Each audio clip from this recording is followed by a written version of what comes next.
Salary में 50, 30, 20 का नियम क्या है? आइए जानते हैं। सैलरी को सही तरीके से मैनेज करना बहुत ज़रूरी है ताकि आप अपने सपनों को संभाल सकें और भविष्य के लिए बचत कर सकें।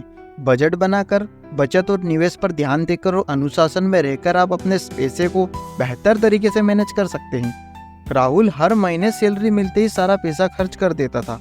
उसे समझ नहीं आ रहा था कि आखिर महीने के अंत में पैसे कैसे खत्म हो जाते हैं। एक दिन उसके दोस्त सुमित ने उसे सैलरी मैनेज करने के कुछ आसान तरीके बताए। उनमें से सबसे बेस्ट तरीका है 50, 30 और 20 का नियम। सैलरी मैनेज का यह एक अच्छा तरीका है। 50% पैसा जरूरी चीज़ों पर खर्च करे, यानी खाने, घर का किराया। 30% अपनी इच्छाओं पर, मनोरंजन और नए कपड़े। 20% पैसा बचत और निवेश में लगाए। सुमित ने कहा, पहले अपनी सैलरी का बजट बनाओ। 50% जरूरी खर्चों पर, 30% अपनी इच्छाओं पर और 20% बजट में लगाओ।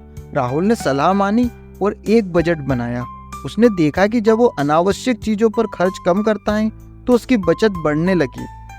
सुमित ने उसे एक और सुझाव दिया, जैसे ही सैलरी मिले बचत का हिस्सा अलग कर दो।